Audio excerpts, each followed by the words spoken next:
ಕೆಲ ಪಾತ್ರಗಳು ಹಾಗೆ ಅಲ್ವಾ, ನಮ್ಮ ಮನಸ್ಸಿಗೆ ತುಂಬ ಖುಷಿ ಕೊಡುತ್ತೆ, ನಮಗೆ ಪುನಃ ಪುನಃ ನೋಡಬೇಕು ಅನಿಸುತ್ತೆ, ಪುನಃ ಪುನಃ ರಿಪೀಟ್ ಮಾಡಿ ನೋಡ್ತೀವಿ ಕೂಡ ಅಲ್ವಾ.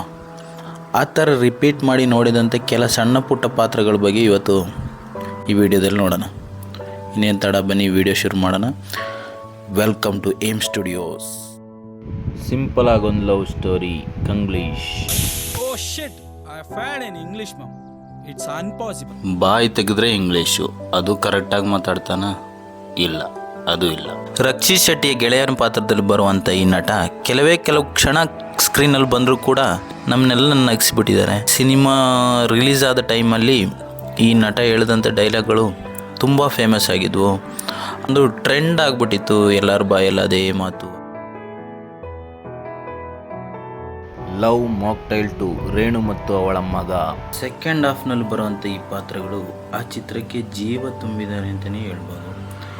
ಡಿಫ್ರೆಂಟಾಗಿ ಮಾತಾಡೋದಾಗಿರ್ಬೋದು, ಅಥವಾ ಪುಟ್ಟ ಹುಡುಗನ ಕ್ಯಾರೆಕ್ಟರ್ ಆಗಿರ್ಬೋದು, ಆ ಎದುರೋ ಭಾವನೆ ಎಲ್ಲ ಅದು ತುಂಬ ಚೆನ್ನಾಗಿ ತೆಗೆದಿದ್ದಾರೆ ಡಾರ್ಲಿಂಗ್ ಕೃಷ್ಣ ಅವರು. ಅದೇ ಆ ಚಿತ್ರಕ್ಕೆ ಒಂದು ಪ್ಲಸ್ ಪಾಯಿಂಟ್ ಆಗಿದೆ ಅಂತ ಹೇಳ್ಬೋದು. ಸರ್ಕಾರಿ ಹಿರಿಯ ಪ್ರಾಥಮಿಕ ಶಾಲೆ Kasaragod, Sebastian. Happy Independence Day. ಕುಡುಕನ ಪಾತ್ರದಲ್ಲಿ ಬಂದು ನಮ್ಮನ್ನೆಲ್ಲ ನಗಿಸಿದಂಥ ನಟ ಸೆಬಾಸ್ಟಿನ್. ಅವರ ನಿಜವಾದ ಹೆಸರು ರಾಧಾಕೃಷ್ಣ. ಸಣ್ಣ ಪಾತ್ರ ಆದರೂ ನಮ್ಮನ್ನು ತುಂಬ ನಗಿಸ್ಬಿಟ್ಟಿದ್ದಾರೆ. ಆ ಕೋಡ್ ಸೀನ್ ಆದರೂ, ಹ್ಯಾಪಿ ಇಂಡಿಪೆಂಡೆನ್ಸ್ ಡೇ ಅನ್ನೋ ಡೈಲಾಗ್ ಆದರೂ ನಮ್ಮೆಲ್ಲ ಮನಸ್ಸಿಗೆ ತುಂಬ ಖುಷಿ ಕೊಟ್ಟಂಥ, ತುಂಬ ಎಂಜಾಯ್ ಮಾಡಿದಂಥ ಸೀನ್ ಆಗಿತ್ತು. ನಮ್ಮನ್ನು ನಗಿಸಿದಂಥ ಈ ನಟನಿಗೆ ಧನ್ಯವಾದಗಳು. ಹಳ್ಳಿ ಮೇಷ್ಟ್ರು ಕಪ್ಪೆರಾಯ.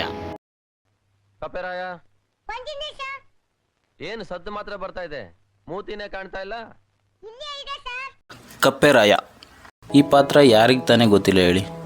ಚಿತ್ರದ ಪೂರ್ತಿ ಬರುವ ಇವರು ತಮ್ಮ ಪಾತ್ರದಲ್ಲಿ ತಮ್ಮ ಮಾತಿನ ಮೂಲಕವೇ ಎಲ್ಲರನ್ನು ನಗಿಸ್ಬಿಟ್ಟಿದ್ದಾರೆ.